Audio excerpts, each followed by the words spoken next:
नमस्कार, जीत पॉइंटर में आप सभी का स्वागत है। कैसे हैं आप सभी लोग?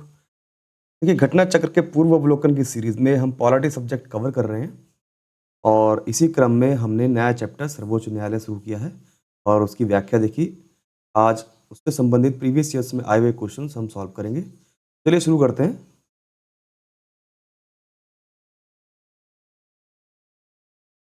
पहला क्वेश्चन है, भारत में उच्चतम न्यायालय का उद्घाटन किस स्थिति में हुआ था? तो 28 जनवरी 1950, ये ध्यान रखेंगे। ठीक है, 26 जनवरी 1950 को जो है स्थापना हुई है और उद्घाटन 28 जनवरी 1950 को हुआ है। आगे देखेंगे। प्रश्न संख्या 2, भारत के सर्वोच्च न्यायालय की स्थापना हुई थी 1950 में संसद के एक अधिनियम द्वारा। संसद का कोई अधिनियम नहीं आया। भारतीय स्वाधीनता अधिनियम 1947 के अधीन नहीं। भारत सरकार के अधिनियम 1953 के अधीन भारतीय संविधान के द्वारा। डी इसका राइट आंसर होगा, भारतीय संविधान के द्वारा। ठीक है, आगे देखेंगे। प्रश्न संख्या 3, भारत के उच्चतम न्यायालय में न्यायाधीशों की संख्या में वृद्धि करने की शक्ति किसमें निहित है? ठीक है, तो ये संसद के पास है, ये ध्यान रखेंगे। उच्चतम न्यायालय में न्यायाधीशों की संख्या बढ़ाने से संबंधी जो शक्ति है, वृद्धि करने से संबंधी जो शक्ति है, वो संसद के पास है। बी राइट आंसर होगा। आगे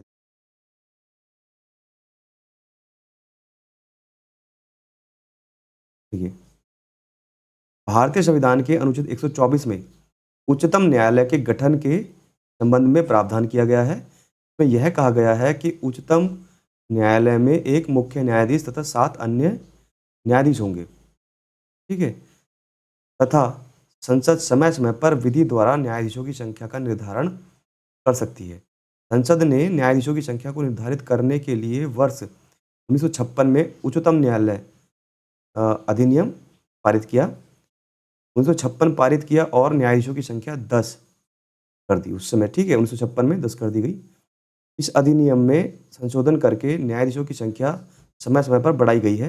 वर्तमान में उच्चतम न्यायालय में न्यायाधीशों की अधिकतम संख्या मुख्य न्यायाधीश के अतिरिक्त 33 है। ठीक है, यानी जो अधीनस्थ न्यायाधीश हैं, ठीक है, उनकी संख्या कितनी है? 33 और प्लस 1 जो उच्चतम न्यायालय है, तो कुल मिलाकर कितने हो गए? 34 न्यायाधीश होंगे। ठीक है, सर्वोच्च न्यायालय में। आगे देखेंगे।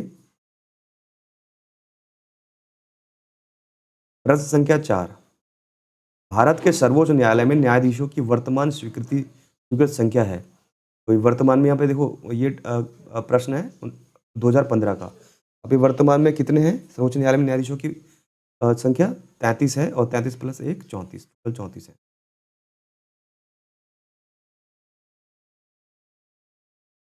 आगे देखेंगे। प्रश्न संख्या 5, सर्वोच्च न्यायालय में एक मुख्य न्यायाधीश के अतिरिक्त कितने न्यायाधीश होते हैं? तो यहाँ पे भी वही दिया है, 2007 का क्वेश्चन है। देखो, 25 न्यायाधीश वर्तमान में जो है 33 हैं। ठीक है, राइट आंसर वर्तमान में होगा प्रेजेंट में 33। तो मुख्य न्यायाधीश के अतिरिक्त तो जो है 33 न्यायाधीश हैं, अब प्लस 1 मुख्य न्यायाधीश, कुल मिलाकर 34 न्यायाधीश। आगे देखेंगे।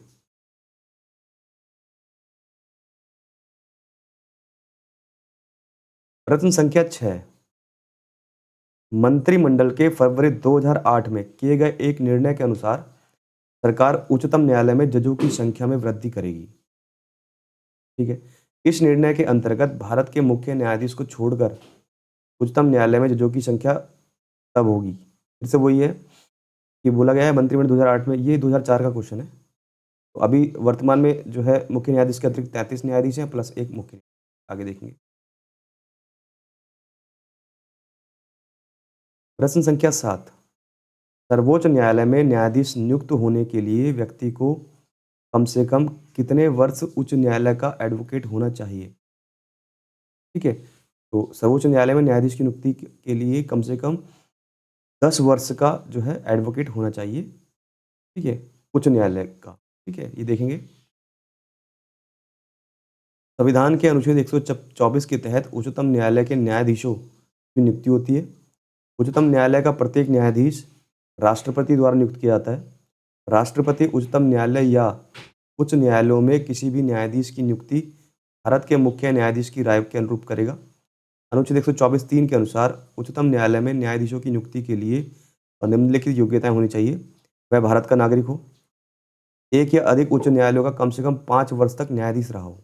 ये ध्यान रखेंगे, एक या अधिक उच्च न्यायालयों में कम से कम कितने वर्ष तक? 5 वर्ष तक न्यायाधीश रहा हो, या एक या अधिक उच्च न्यायालय में कम से कम 10 वर्ष तक अधिवक्ता यानी एडवोकेट रहा हो। ये और वह राष्ट्रपति की राय में पारंगत एक विधिवेत्ता हो। ये योग्यताएँ होनी चाहिए। आगे देखेंगे। प्रश्न संख्या 8, भारतीय सर्वोच्च न्यायालय में न्यायाधीशों की नियुक्ति कौन करता है? तो राष्ट्रपति जी करते हैं, ध्यान रखेंगे। भारतीय सर्वोच्च न्यायालय में न्यायाधीशों की नियुक्ति कौन करते हैं? राष्ट्रपति।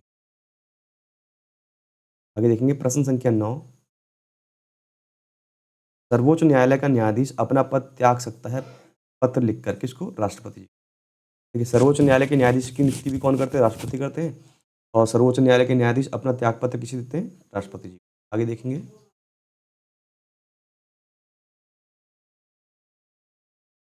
प्रश्न संख्या 10, सर्वोच्च न्यायालय का न्यायाधीश अपने पद से त्यागपत्र किसको लिखकर दे सकते हैं? राष्ट्रपति जी को। प्रश्न संख्या 11, उच्चतम न्यायालय के न्यायाधीश किस प्रकार हटाए जा सकते हैं? ठीक है, यहाँ पे ये बोला गया है जो उच्चतम न्यायालय है उसके न्यायाधीश किस प्रकार हटाए जा सकते हैं? तो राष्ट्रपति के द्वारा संसद की सिफारिश पर, डी आंसर होगा। ठीक है, उच्चतम न्यायालय के न्यायाधीश जो है राष्ट्रपति जी के द्वारा हटाए जाते हैं। और किसकी सिफारिश पर? संसद की सिफारिश पर। ठीक है, उच्चतम न्यायालय के किसी न्यायाधीश को राष्ट्रपति द्वारा साबित सदाचार या असमर्थता के आधार पर संसद की सिफारिश पर हटाया जा सकता है। ठीक है, उच्चतम न्यायालय के किसी न्यायाधीश को साबित कदाचार या असमर्थता के आधार पर हटाए जाने के लिए संसद के प्रत्येक सदन द्वारा अपनी कुल सदस्य संख्या के बहुमत द्वारा तथा उपस्थित और मत देने वाले सदस्यों के कम से कम 2/3 बहुमत द्वारा समर्थित समावेदन को राष्ट्रपति के समक्ष भेजना होता है। ऐसे समावेदन के राष्ट्रपति के समक्ष उसी सत्र में रखे जाने पर राष्ट्रपति के आदेश से उस न्यायाधीश को पद से हटाया जा सकता है। ठीक है,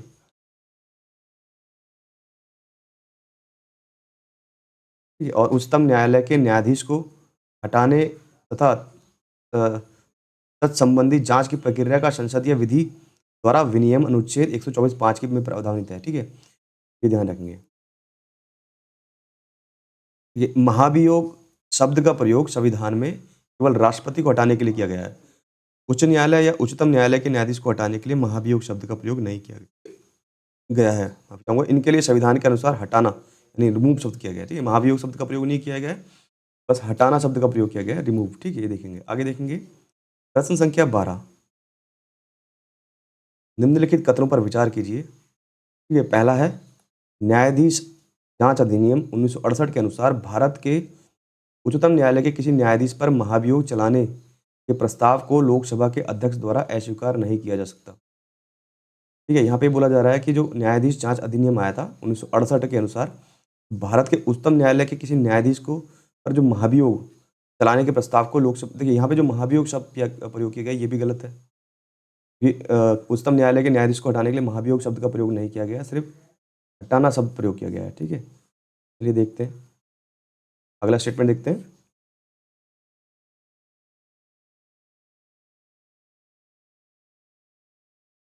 पहला गलत हो जाएगा। सेकंड, भारत का संविधान यह परिभाषित करता है और ब्यौरे देता है कि क्या-क्या भारत के उच्चतम न्यायालय के न्यायाधीशों की अक्षमता और सिद्ध कदाचार को गठित करते हैं।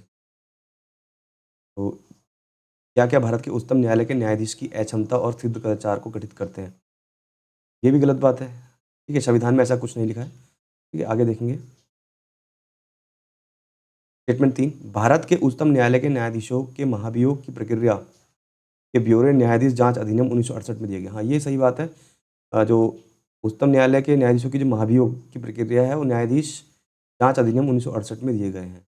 ठीक है, ये ध्यान रखेंगे। फिर यहाँ पे महाभियोग का प्रयोग किया गया है उस प्रकार से तो ये गलत होगा। ठीक है, ठीक है, वैसे जो जांच न्यायाधीश अधिनियम आया 1968 में आया। ठीक है, यदि किसी न्यायाधीश के महाभियोग के प्रस्ताव को मतदान हेतु लिया जाता है तो विधि द्वारा अपेक्षित है कि यह प्रस्ताव संसद के प्रत्येक सदन द्वारा समर्थित और उस सदन की कुल सदस्य संख्या के बहुमत द्वारा तथा संसद के उस सदन में कुल उपस्थित और मत देने वाले सदस्यों की कम से कम 2/3, देखिए 2/3 द्वारा समर्थित हो। ये बिल्कुल सही बात। 3 और 4 सही है, सी राइट आंसर होगा। आगे देखेंगे। प्रश्न संख्या 13। सर्वोच्च न्यायालय के न्यायाधीश के बाद भारत के राष्ट्रपति द्वारा हटाए जा सकते हैं। ठीक है, संसद में महाभियोग प्रस्ताव पारित होने पर।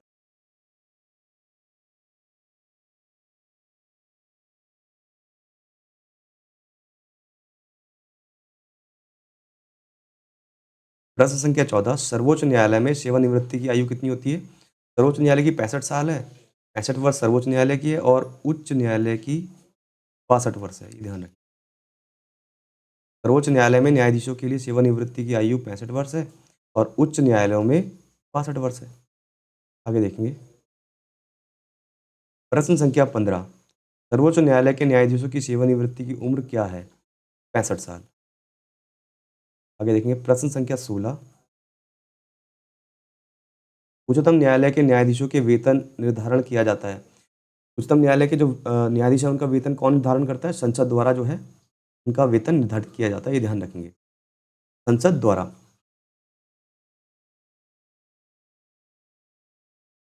प्रश्न संख्या 17। भारत के उच्चतम न्यायालय की स्वायत्तता की रक्षा हेतु क्या प्रावधान है? यहाँ पे ये बोला गया है जो भारत के उच्चतम न्यायालय है, ठीक है, उसकी स्वायत्तता की रक्षा हेतु क्या प्रावधान किए गए हैं? ठीक है, तो नीचे देख लेते हैं। पहला है उच्चतम न्यायालय के न्यायाधीशों की नियुक्ति करते समय भारत के राष्ट्रपति को भारत के मुख्य न्यायाधीश से विचार विमर्श करना पड़ता है। बिल्कुल सही बात है। अगर उच्चतम न्यायालय के जो न्यायाधीश हैं उनकी नियुक्ति करते समय राष्ट्रपति को मुख्य न्यायाधीश से विचार विमर्श करना होगा। ठीक है, ये बिल्कुल सही बात है। इससे उच्चतम न्यायालय की स्वायत्तता की रक्षा का प्रमाण मिलता है। ठीक है, ये बिल्कुल राइट है। अगला है सेकंड स्टेटमेंट। उच्चतम न्यायालय के न्यायाधीशों को केवल भारत के मुख्य न्यायाधीश द्वारा हटाया जा सकता है, ऐसा नहीं है।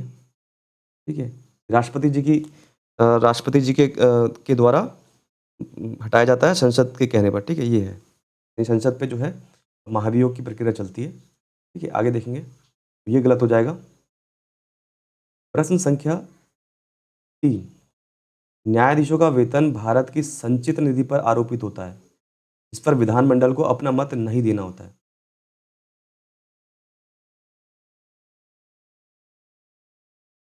ठीक है, यहाँ पे ये बोला गया है न्यायाधीशों का जो वेतन है वो भारत की संचित निधि पर आरोपित होता है, इस पर विधानमंडल को अपना मत नहीं देना होता है।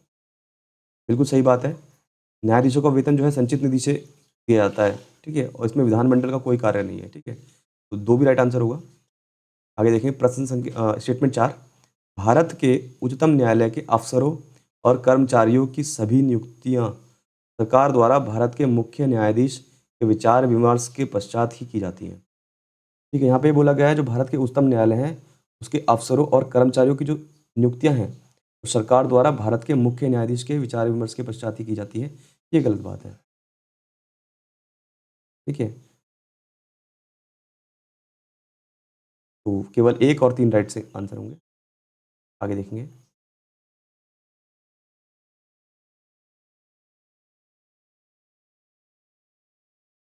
प्रश्न संख्या 18। निम्नलिखित कथनों पर विचार कीजिए। संसद भारत के उच्चतम न्यायालय की अधिकारिता को विस्तारित नहीं कर सकती क्योंकि उसकी अधिकारिता वही है जो संविधान ने प्रदान की है। ये गलत होगा। संसद जो है भारत के उच्चतम न्यायालय के अधिकारिता को विस्तारित कर सकती है। ठीक है, उच्चतम न्यायालय और उच्च न्यायालयों के अधिकारी और सेवक संबद्ध मुख्य न्यायमूर्ति द्वारा नियुक्त किए जाते हैं और न्यायालयों का प्रशासनिक व्यय भारत की संचित निधि पर भारित होता है। यहाँ पे बोला जा रहा है उच्चतम न्यायालय उच्च न्यायालय के अधिकारी और सेवक संबद्ध मुख्य न्यायमूर्ति द्वारा नियुक्त किए जाते हैं, ये भी गलत बात है। ठीक है, तो ना तो ए और ना ही बी, दोनों गलत स्टेटमेंट। आगे देखेंगे। प्रश्न संख्या 19। सेवानिवृत्त होने के पश्चात सर्वोच्च न्यायालय के न्यायाधीश वकालत कर सकते हैं। ठीक है, सेवानिवृत्त होने के पश्चात सर्वोच्च न्यायालय के न्यायाधीश, देखिए, सेवानिवृत्त होने के पश्चात सर्वोच्च न्यायालय के जो न्यायाधीश है वो किसी भी न्यायालय में वकालत नहीं कर सकते हैं, ठीक है? केवल सर्वोच्च न्यायालय में ये गलत होगा, केवल उच्च न्यायालय में ये भी गलत। सर्वोच्च न्यायालय तथा उच्च न्यायालय में ये भी गलत। किसी भी न्यायालय में नहीं, ठीक है? किसी भी न्यायालय में वकालत नहीं कर सकते हैं, एक बार अगर सेवानिवृत्त हो जाते हैं तो। डी राइट आंसर होगा। आगे देखेंगे।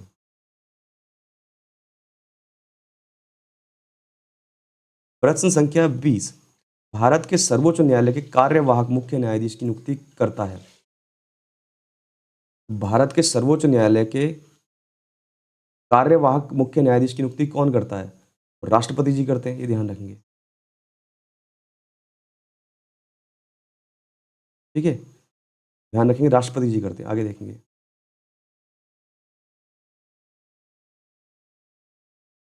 प्रश्न संख्या 21, भारत के कार्यवाहक मुख्य न्यायाधीश की नियुक्ति कौन करता है?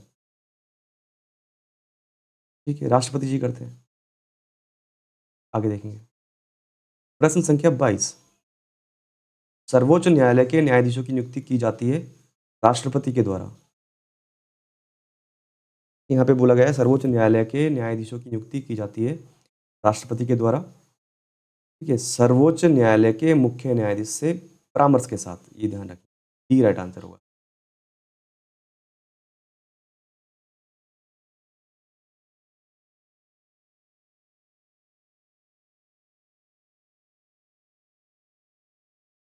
प्रश्न संख्या 23, भारत के सर्वोच्च न्यायालय ने किस वर्ष में न्यायाधीशों की नियुक्ति के लिए कॉलेजियम व्यवस्था को अपनाया था? तो ये 1993 की बात है, 1993 में सर्वोच्च न्यायालय ने न्यायाधीशों की नियुक्ति के लिए कॉलेजियम की व्यवस्था को अपनाया था, 1993 में।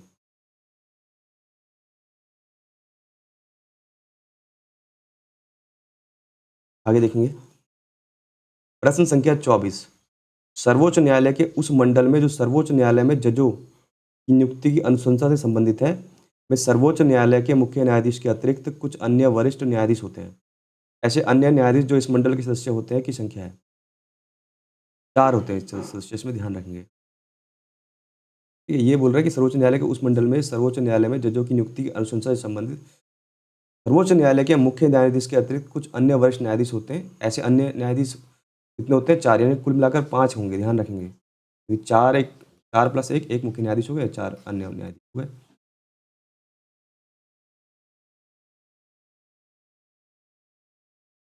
प्रश्न संख्या 25, निम्नलिखित में से किसमें उच्चतर न्यायालयों के न्यायाधीशों की नियुक्ति में कार्यपालिका, विधायिका एवं मुख्य न्यायाधीश की भागीदारी की अनुशंसा की गई है?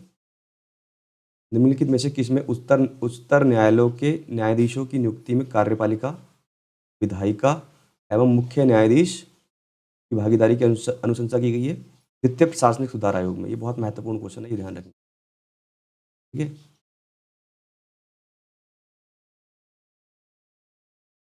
तो द्वितीय प्रशासनिक सुधार आयोग में बताया गया है, इसको देखेंगे, ठीक है?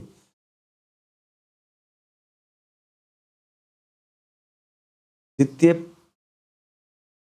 प्रशासनिक सुधार आयोग के द्वारा उच्चतर यानी उच्चतम न्यायालय प्लस उच्च न्यायालय, उच्चतर न्यायालय बोलते हैं उच्चतम प्लस उच्च न्यायालय, न्यायालयों के न्यायाधीशों की नियुक्ति में कार्यपालिका, विधायिका एवं मुख्य न्यायाधीश की भागीदारी की अनुशंसा की गई है।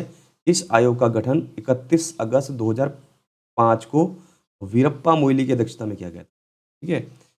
कब आया था ये द्वितीय प्रशासनिक सुधार आयोग? 31 अगस्त 2005 को। अध्यक्षता की थी वीरप्पा मोइली ने।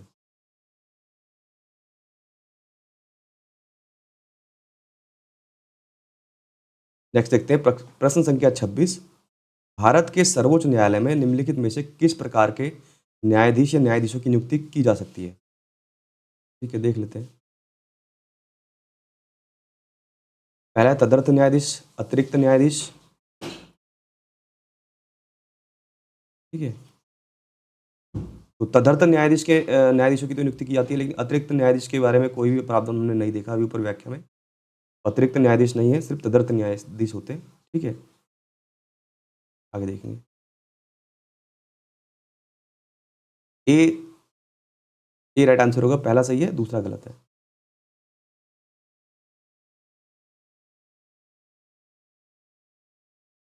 प्रश्न संख्या 27, सर्वोच्च न्यायालय में तदर्थ एडहॉक न्यायाधीशों की नियुक्ति होती है जब। सर्वोच्च न्यायालय में तदर्थ न्यायाधीशों की नियुक्ति कब होती है? कतिपय न्यायाधीश दीर्घकालीन अवकाश पर जाते हैं, स्थायी नियुक्ति के लिए कोई उपलब्ध नहीं होता है, न्यायालय के समक्ष लंबित वादों में असाधारण वृद्धि होती है, या न्यायालयों के किसी सत्र के लिए न्यायाधीशों की कोरम नहीं होता है। ठीक है, ये डी राइट आंसर होगा। जब कोरम पूरा नहीं होता है, ठीक है, न्यायाधीशों का, तो तब जो है तदर्थ न्यायाधीशों की नियुक्ति की जाती है। आगे देखेंगे प्रश्न संख्या 28, भारतीय संविधान में तदर्थ न्यायाधीशों की नियुक्ति का प्रावधान है केवल सर्वोच्च न्यायालय में। ये ध्यान रखेंगे कि कोरम पूरा नहीं होने के कारण जो है उस समय तदर्थ यानी तत्क्षण न्यायाधीशों की नियुक्ति की जाती है। ठीक है, आगे देखेंगे प्रश्न संख्या 29, भारतीय न्यायपालिका के संदर्भ में निम्नलिखित कथनों पर विचार कीजिए। ठीक है, यहाँ पे बोला गया है भारतीय न्यायपालिका के संदर्भ में निम्नलिखित कथनों पर विचार कीजिए। पहला है, भारत के राष्ट्रपति की पूर्वानुमति से भारत के मुख्य न्यायमूर्ति द्वारा उच्चतम न्यायालय से सेवानिवृत्त किसी न्यायाधीश को उच्चतम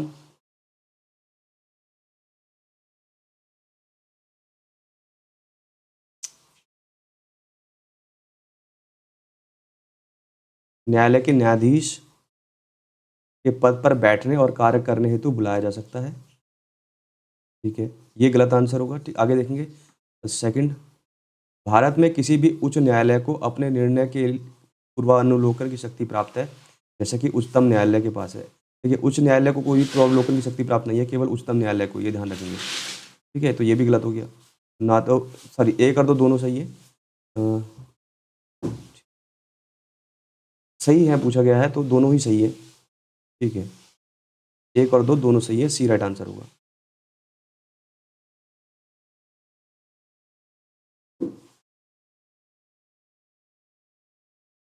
देखिए यहाँ पे ये दिया गया है कि यूपीएससी द्वारा अपनी आधिकारिक उत्तर कुंजी में इस प्रश्न का विकल्प ए सही माना है। प्रश्न संख्या 30, उच्चतम न्यायालय में संविधान के निर्वचन से संबंधित मामले की सुनवाई करने के लिए न्यायाधीशों की संख्या कम से कम कितनी होनी चाहिए? तो ये हम पहले ही पढ़ चुके हैं, 5। ठीक है,